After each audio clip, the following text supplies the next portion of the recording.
Benvidos a Santiago, si. Fagamos memoria, vayámonos 25 anos cara atrás. Viaxemos ata o 25 de xaneiro de o 25 non, o 24 de xaneiro de 1991.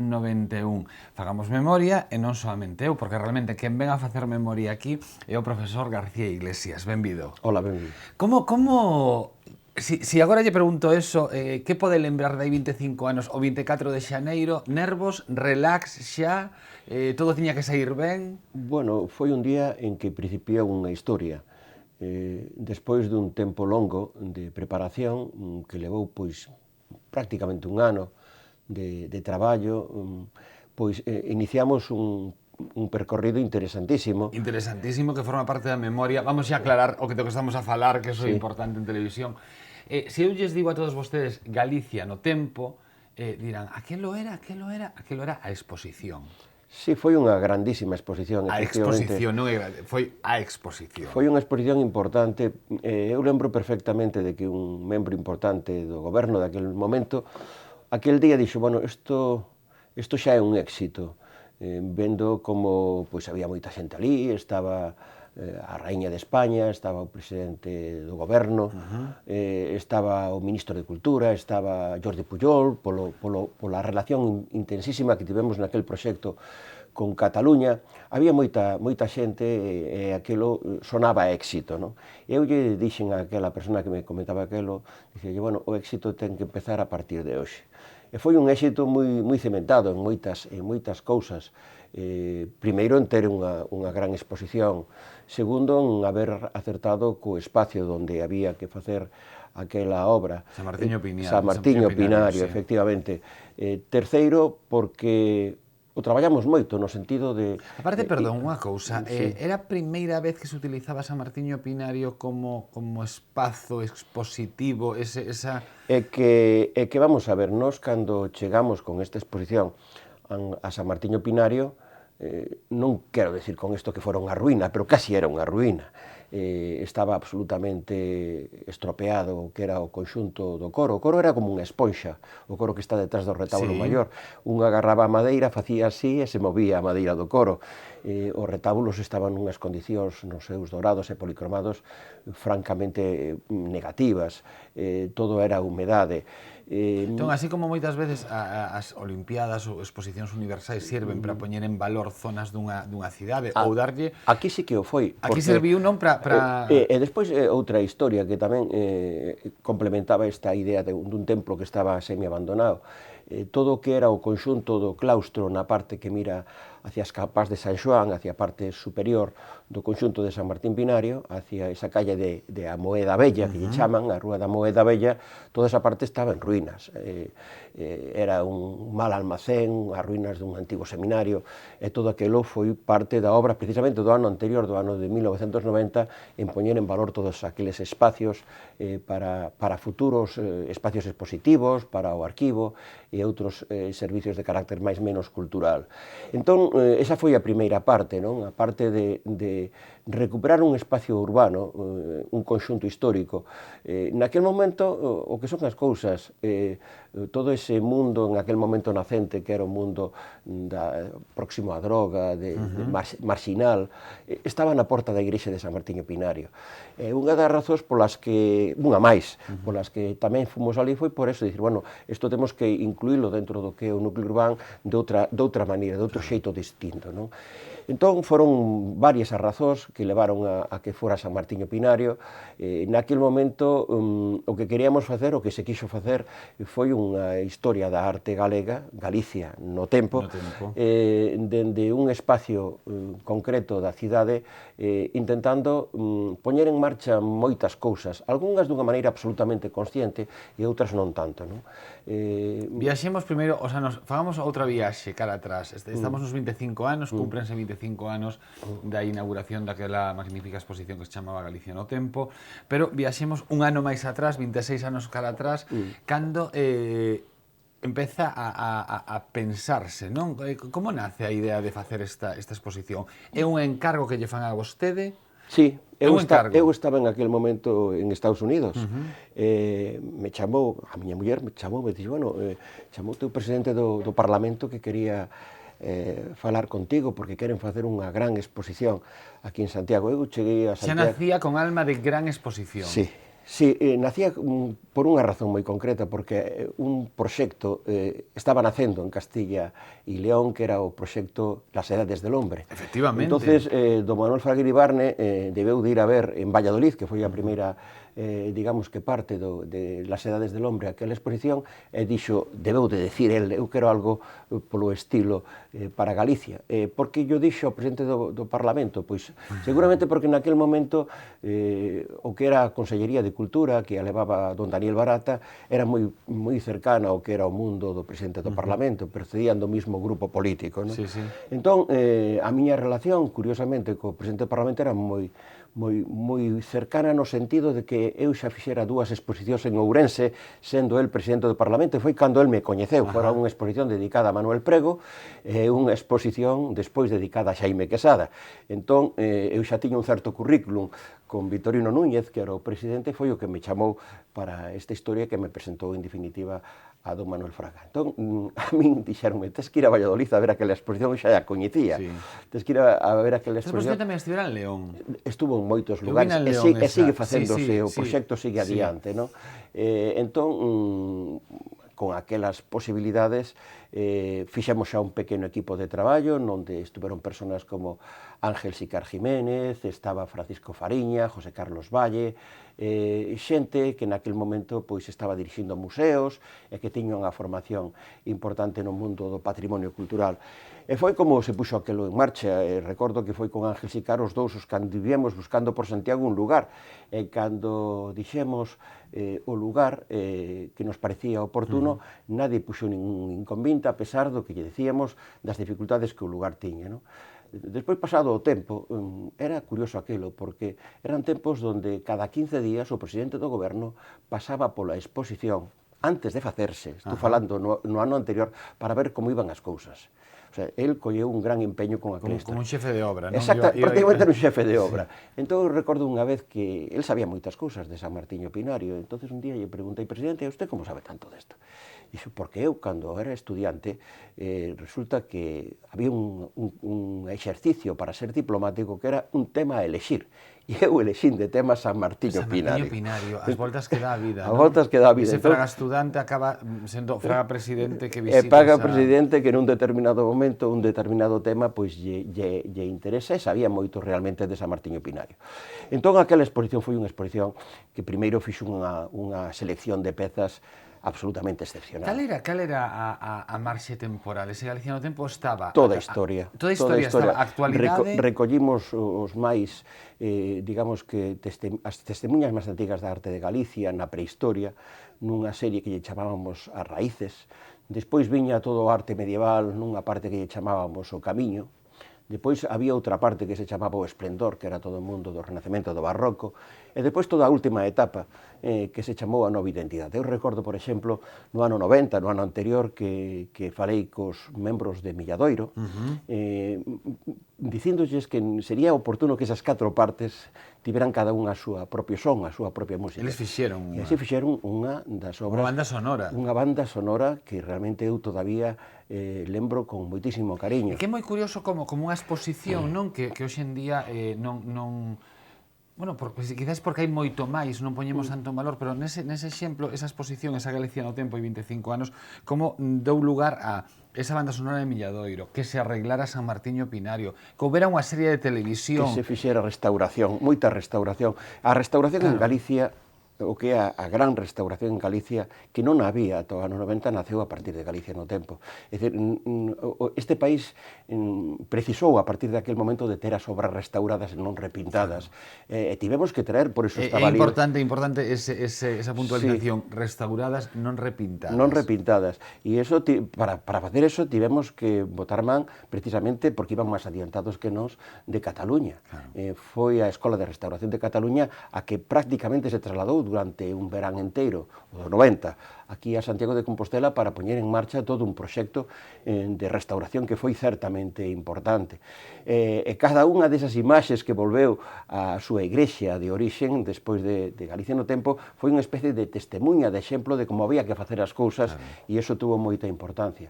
Como tamén o tuveron os materiais didácticos. Ti fuches un neno que foi un adolescente, un adolescente que sí, foi a Galicia no tempo, e iso non se improvisa, iso é algo absolutamente programado. E máis, nós naquel momento fixéramos dous tipos de materiais didácticos, un de carácter, digamos que histórico-artístico e outro de carácter religioso, de tal forma que a exposición podía ter dous tipos de lectura.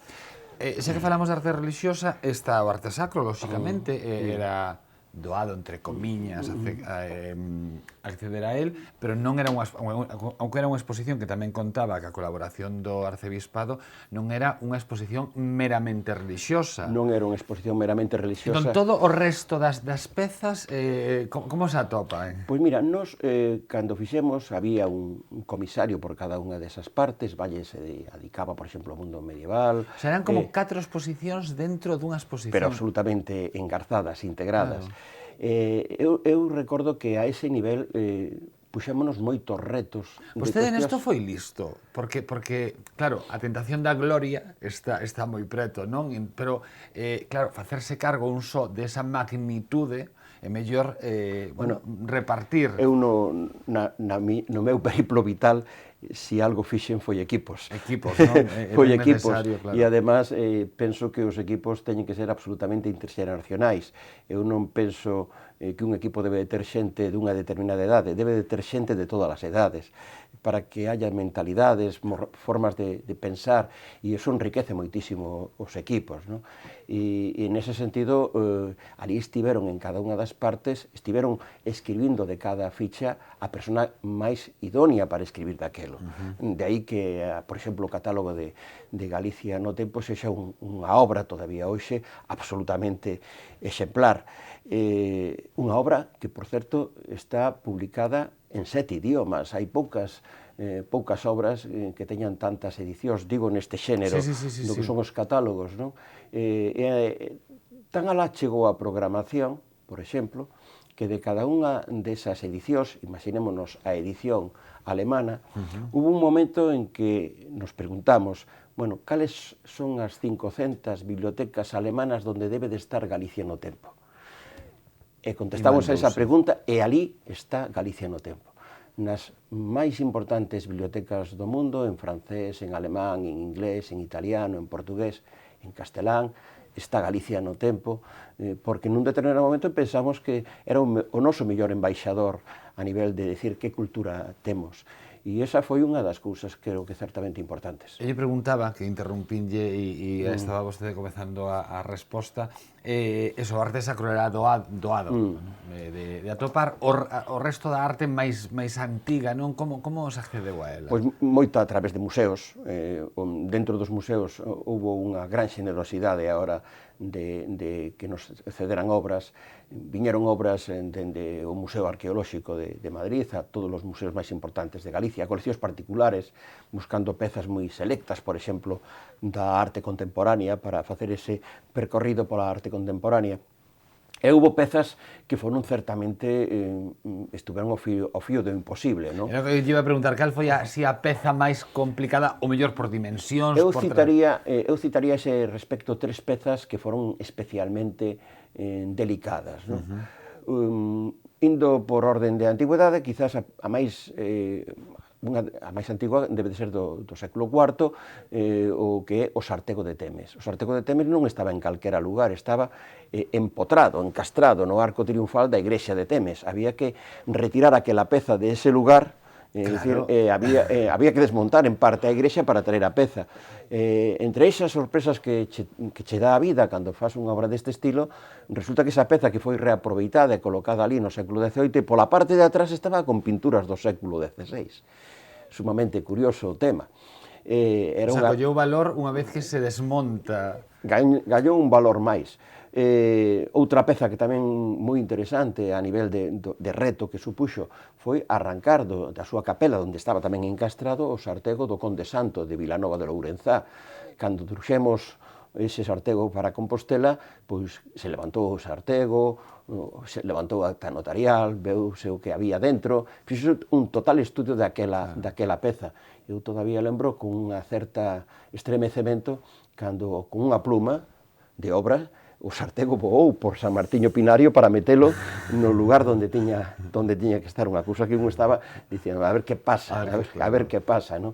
E outra terceira obra que tamén lembro con moitísimo interese, como foi, e é moi sintomático, foi o Cristo xacente da igrexa das Clarisas de Monforte de Lemos, porque estaba nun museo, nunca salira do museo, nem nunca saliu máis do museo, levaba ali dentro do século XVII, dentro dese espacio, no museo, lóxicamente, de un tempo xa posterior, pero dentro, en todo caso, de Monforte de Lemos, das Clarisas, e despois de moitísimo, eso foi moi traballada, porque non querían deixar para nada, e eu entendo a súa posición, nos encontramos con un problema... Porque tampouco había tanta tradición de exposicións e deste tipo... Nos encontramos con un problema que gracias a Dios que se solucionou, que era que cando se fixo o museo, meteuse a peza nun lugar onde a peza non podía salir.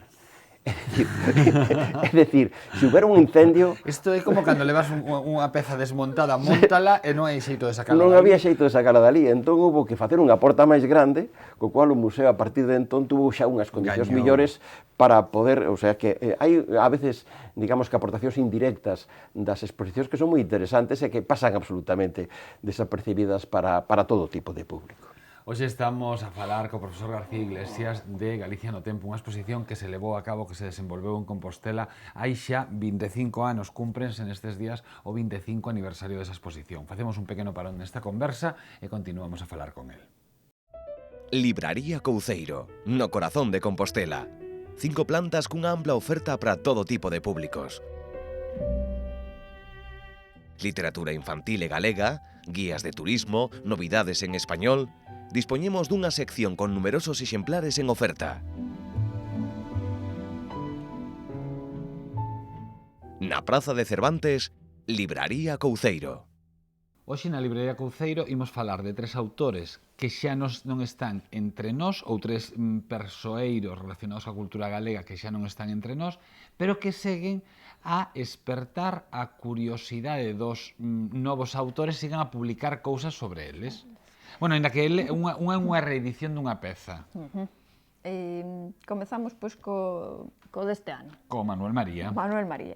Pois Xosé Lois García acaba de publicar en Toxos Outos Manuel María Reencontrado, un traballo que recolle pois todos os estudos que ten feito este autor, Xosé Lois García, alrededor de Manuel María, desde... Ten como dúas partes o libro, non? Está diferenciado nun, digamos... Eu creo que o percorrido vital, digamos, non? Vital espacial de Manuel María, por Monforte, por Sober... Na Ribeira Sacra. O que relaciona a Manuel María ca Ribeira Sacra, non? Con estes distintos sitios. E despois o que pero despois tamén estou pensando que ten aquí 2 puntos. Primeiro ten un momento entre... Bueno, estou pensando, non, estou a ver. Manuel María na Ribeira Sacra, que decía María, Monforte de Lemos, Pantón. Pero despois tamén hai Manuel María en Cataluña e Manuel María e a religión. Tamén lle dedica aí un cachiño a falar destes aspectos. E despois o que fixo foi recoller os outros traballos que el tiña xa feito anteriormente sobre Manuel María. Pois desde a arquitectura na súa poesía, aportacións para un vocabulario da flora e a fauna na terracha de Manuel María. Este autor ten publicados máis de 80 obras de varios temas, non? Tanto en galego como en catalán, en español e en portugués. E aparte é un dos autores, dos estudosos máis recoñecidos sobre literatura portuguesa en África. Mi Así madriña. que sabes que toca todos os paus. Mi madriña. Pois xa sabes que este ano o Día das Letras Galegas está dedicado a Manuel María e estamos a presentar... Isto é moi bo, porque de un tempo para aquí sí que cada vez é máis habitual que as editoriais poñanse as pilas... Se adianten un pouco. Se adianten un pouco e vayan aparecendo. A semana pasada... Antes do día propio. Efectivamente, ou no mesmo mes, ou que todo se centre en maio. Non. Anteriormente, por exemplo, a semana pasada falábamos daquele libro Disco d'Uxía con aquelas follas de Carballo. Follas de Carballo pegadas, sí. E nesta ocasión temos Manuel María Reencontrado, ilustrado de Xosé Lois García, que, como decía María, é un das grandes cabezas cultas deste país. Reedición, que falábamos antes, Rafael Dieste, A Fiestra Baldeira. Galaxia acaba de publicar esta obriña que levaba, a verdad que levaba uns anos esgotada. Neste caso, agora xira arredor de un mariñeiro retirado que está na súa casa e ten unha fiestra detrás, non? E esa fiestra dá ao peirao. Entón, hai un retratista, que quere facer un pintor, que lle quere facer un retrato, e el quere que se reflexe, que quere que esa ventana, esa fiestra aparece reflexada no cadro, tal como ela ve, con ese peirao. Pero a muller del é como se quixera renegar, el síntese moi orgulloso dese pasado seu, pero a muller quere renegar, e entón quere que apareza algo como máis señorial, un palacio e tal. Bueno, en realidade a obra transcorre alrededor dese... Esta obra foi montada, non sei, bueno, foi publicado por primeira vez no 1927. No 1927, efectivamente, e hai anos, pero hai bastantes anos, o mellor hai 20 anos, a montar naquel tempo o Centro Dramático Galego. Pero a mellor xa hai 20 anos. Está moi ben que, primeiro, que se reediten obras clásicas e que se reedite teatro.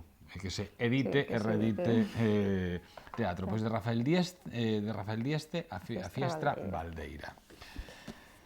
E agora, pois, outro autor tamén coñecido, Ramón Piñeiro, A vontade da intelixencia, unha fotobiografía de 1915-1990, pois como no 2015 se conmemoraba o centenario do seu nacemento, pois sacouse esta fotobiografía, sabes que ten moitísimas fotografías, pero ten unha cousa a favor, que casi podería ser, en vez de unha fotobiografía, podía ser unha autobiografía. Unha autobiografía, por que? Porque realmente dentro o que recolle tamén moitísimas entrevistas que diversos autores tiveron con Ramón Piñeiro, que cal aparecen as súas propias palabras. Entón, eso tamén nos sirve. Pois eu vou irme, hoxe vou poñer absolutamente superficial, pero absolutamente, que de repente estaba mirando o libro e na páxina 67 aparece un retrato de o señor Ramón Piñeiro. Non che lembra moitísimo a Arthur Miller? Bueno, nesa foto, a verdade que sí. En esta foto parece que Arthur Miller tiña un dobre en Galicia e que era Ramón Piñeiro. Non me fixara eu neso vez. Pero parecense moitísimo. Supoño que é un look dunha época, as gafas... O look e a fisonomía, non? Sí. A cara alargada... Pois nada, debería que facer aí algún tipo de conexión entre Arthur Miller e Ramón Piñeiro. Ramón Piñeiro, A vontade da intelixencia, unha fotobiografía, como di María, casi é unha autobiografía, porque ten moita entrevista, moita palabra do propio Piñeiro neste traballo, 1915-1990, a reedición da Fiestra Baldeira, esa peza de teatro clásica de Dieste publicada no ano 1927 e que volve a estar nunha publicación como se merece, e no ano de Manuel María, nestas letras galegas de Manuel María, Xosé Lois García publica Manuel María Reencontrado, unha primeira parte con ubicación física na zona da Ribeira Sacra e outra no que o autor, que leva moitos anos traballando nesta noutras figuras, pois recolle os textos que fixo alrededor do autor, como dicíamos, homenaxeado nestas letras galegas. Moi ben. A ver, continuaremos. Bueno, que dirá a xente? Digo, moi ben. Ata a vindeira semana. Ata a vindeira semana. Hoxe no programa contamos ca presenza do profesor García Iglesias, que nos está a falar, está a rememorar todo o que foi montar esa macroexposición que se chamaba Galicia no tempo hai 25 anos. Era o momento de facer este tipo de exposicións. Hoxe en día, quizáis tamén pola conxuntura económica e por outros aspectos, sería imposible pensar nun proxecto así, non? Pero aquel era o momento de poñer en valor tantas cousas. Bueno, casi diría que nego a maior. Vale, negue, para eso... Últimamente se fixeron proxectos expositivos que valiron máis diñeiro que Galicia no tempo. Claro, sí, pero a repercusión quizás non sexa a mesma. Non, cambiaron moitísimas cousas, algunhas para ben e outras para mal. É dicir, por exemplo, para mal. Cando se fixo Galicia no tempo foi un proxecto de país. Explico isto. Todos os grupos parlamentarios, o Parlamento de Galicia, todos aplaudiron Galicia no tempo, todos sentiron que aquilo era parte de Galicia no tempo. O sea, que Galicia no tempo era seu, non unha parte de un goberno. Eso non en Galicia, en toda España, eso cambiou. Ese talante, digamos, que constructivo e unitario en torno ao mundo da cultura. Segunda cuestión, a aposta que naquel momento, en ese sentido, el Correo Gallego foi absolutamente pioneiro de aposta por un produto cultural por parte de todo o país. Todos os xornais de Galicia, os domingos, lle adicaban gratuitamente unha páxina inteira a Galicia no tempo, que se facía dentro do que era o equipo de Galicia no tempo. De tal maneira que o noso equipo, nas persoas máis xóvenes, dentro dunha guionización de todo Galicia no tempo, foron ensinando en Ourense, en Lugo, en Pontevedra, o que era dentro dese contexto Galicia no tempo. Eso é irrepetible. Eso é irrepetible, por ese talante, digamos, que positivo de construcción dun país entre todos. Outras cuestións que señalaron o que foi Galicia no tempo. Nos os luns, todos os luns, que era o día tradicional, e sigue sendo o día tradicional de peche dos museos, os cregos de un determinado arciprestado de Galicia eran invitados, e viñan dos máis variados lugares de Galicia, a coñecer Galicia no tempo, a que nós lle enseñáramos Galicia no tempo. Eses cregos eran os que, en definitiva, levaban aos púlpitos o que era unha determinada, digamos, que visión de Galicia no tempo. Todo eso fixo un entramado que levou a Galicia no tempo prácticamente a 500.000 de personas. 400 e pico mil personas. Eso hai que traballar moito e hai que ter moita ilusión, non a nivel personal, sino de país, para, en definitiva, construir entre todos, porque é unha construcción entre todos, construyen Galicia no tempo os que fan Galicia no tempo, os que materializan Galicia no tempo, pero tamén os que visitan Galicia no tempo e difunden Galicia no tempo. Así hai que ver un produto cultural deste estilo. Entón, claro, nese sentido, eu diría que dentro do que é a memoria do século XX, cando se faga a historia do século XX dentro do que é Galicia, hai dúas grandes exposicións, a regional de 1909 e a Galicia no tempo de 1991, porque todavía despois de tantos anos a xente lembra Galicia no tempo. Efectivamente, é unha marca que sobra o difícil ás veces de atopar cun produto. Vostede dicía, fixeronse exposicións moito máis caras que Galicia no tempo. Temos aí esa imaxe de ser unha macroexposición, unha gran exposición.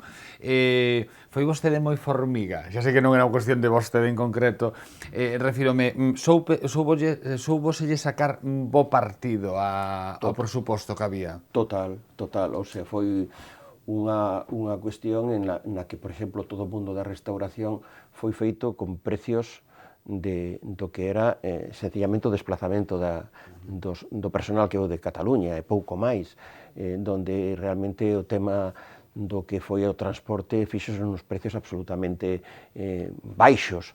Houbo cousas onde se demostra a xenerosidade naquel momento da Igrexa, donde non houbo prácticamente seguros por obras. O sea, aí foi un trato que fixemos de que aseguramos baixo, pero damos restauración. Entón, as pezas van a volver moito millor, o diñeiro, en vez de gastalo, hai que gastalo hasta unhas cantidades prudentes no que é o mundo dos seguros, teñen que ir as cousas aseguradas, pero lóxicamente non vamos a volvernos tolos a gastar en seguros cantidades que despois, se pasa algo, non van a dar, e vamos a gastar en restauración. Neste sentido, houve moitas, digamos que, relacións que fixeron que as cousas foran en definitiva posibles, non? Vostede falaba ao principio de Las Edades del Hombre, dese proxecto continuado que hoxe en día segue aínda a funcionar.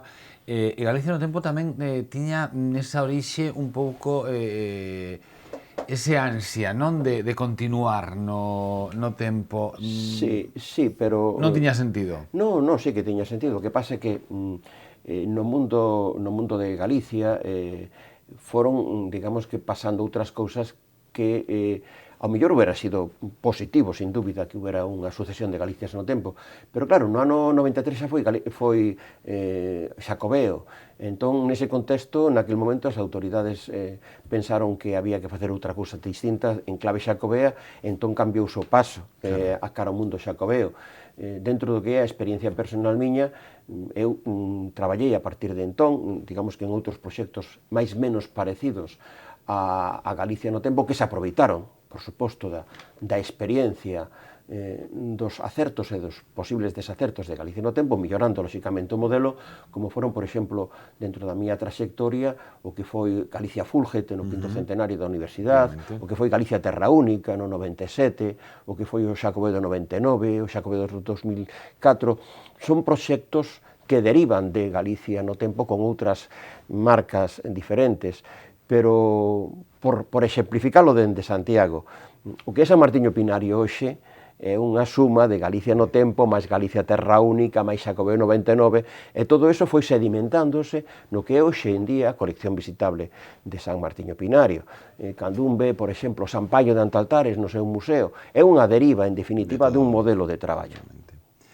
25 anos despois, tería sentido retomar o proxecto ou hai proxectos, igual que películas, que mellor non visitalas, deixalas como están, non? E non volver a traballar, facer cousas novas. En Galicia no tempo empezamos a utilizar pantallas para explicar cousas, é dicir, estábamos no ano 91. Empezamos a introducir naquel momento algo que prácticamente en aquel momento era inexistente. Hoxe en día, facer produtos culturais hai que facelos dunha forma distinta.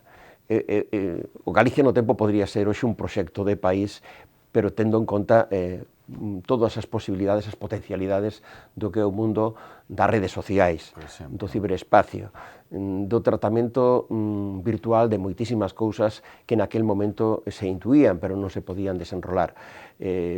Evidentemente, todos os povos, Galicia é un pobo, deben de facer a súa historia, deben de construir e sentirse orgullosos da súa identidade, pero en cada momento hai que facelo dunha maneira distinta. O reto de Galicia no tempo foi inventar o que se podía facer nos anos vindeiros. O reto que hoxe en día habría que plantexarse é que hai que facer hoxe cara ao día de mañá. Todos que nos escoitamos, e con isto xa imos rematar a conversa, que nos escoitamos unha canción, ou hai cancións, non, que escoitámolas e nos leva a un momento. Realmente son momentos amorosos, non sei por qué, pero todos temos así como... Se eu lle digo a vostede que pense en Galicia no tempo, que momento lle ven á cabeza? De todo ese tempo, desa exposición, desa montaxe... Tantos e tantos momentos fermosos.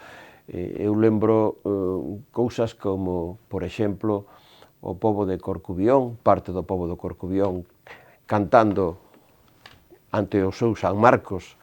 Eu lembro a visita dunha mulleriña de Santiago que un día veu hasta ali e nos dixo que ela tiña unha ofrenda, unha imaxen que estaba na historia que lle tiña que poñer unha vela. E fixemos un pacto entre aquela señora máis nós de que a vela ya poñíamos, pero que ya poñíamos de noite. Cumplimos a promesa daquela señora. E a vela... E a vela era, concretamente, o Ecceomo de San Agustíño Pinario.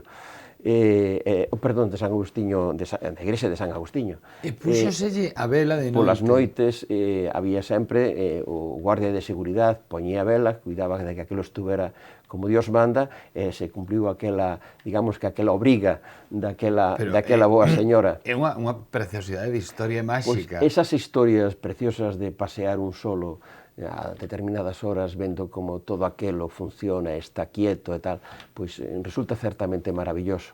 Ver como se formaban colas ante un produto deste estilo, ver como os nenos aprendían, son momentos irrepetibles. Eu non diría que irrepetibles, que se repiten, gracias a Dios, moitas veces, e que un ten que saber gozar deles. Profesor García Iglesias, un placer, como sempre, contar que a súa... que veña de visita aquí a Correo Televisión e que nos conte historias tan fermosas como desa señora ou todo o que tivo que ver con ese Galicia no tempo. Moitas gracias. Xa saben, 25 anos de Galicia no Tempo, e inaugurouse un 24 de xaneiro de 1991. Hai que facer memoria, e tamén hai que facer memoria en xeral, pero é moi importante facer memoria das cousas boas. Estamos en Santiago Sí e en Correo Televisión. Sexan moi felices.